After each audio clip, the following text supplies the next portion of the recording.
முதியோர்களுக்கான அன்பு சோலை திட்டம் திருச்சியில் இன்று முதல்வர் தொடங்கி வைக்கிறார். ஸோ இந்த டாபிக் பார்த்தீங்கன்னா குரூப் ஒன் மெயின் சிலபஸில் பேப்பர் 2ல ஏஜ்டு வெல்ஃபேர் ப்ரோக்ராம்ஸில் வந்து கவர் ஆகும்.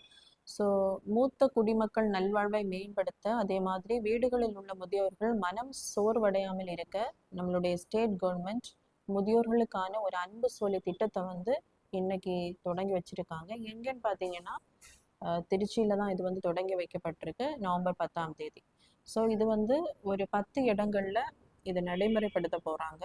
டோட்டலாக பார்த்தீங்கன்னா 25 அன்பு சோலை அந்த முதியவர்களுக்கான இடமானது அமைக்கப்படும். ஸோ எங்கெங்கன்னு பார்த்தீங்கன்னா மதுரை, கோவை, திருச்சி, சேலம், திருப்பூர், ஈரோடு, தூத்துக்குடி, வேலூர், தஞ்சாவூர், திண்டுக்கல். ஸோ இங்கே பார்த்தீங்கன்னா தலா 2 அன்பு சோலைகள். அதே மாதிரி தொழில் மாநிலமான ராணிப்பேட்டை, கிருஷ்ணகிரியில் தலா ஒவ்வொன்று, சென்னையில் வந்து தண்டையார், சோழிங்கநல்லூர், விருகம்பாக்கம். மொத்தமாக 25 முதியோர்களுக்கான அந்த அன்பு சோலை திட்டத்தை வந்து தொடங்கி வைக்க போகிறாங்க. ஸோ இதில் என்ன பண்ணுவாங்கன்னா முதியோர்கள் வந்து முதியோர்களுக்காக பொழுதுபோக்கு, யோகா, நூலகம், திறன் மேம்பாடு, இந்த எல்லா வசதியுமே இந்த அன்பு சோலையில் இருக்கும்.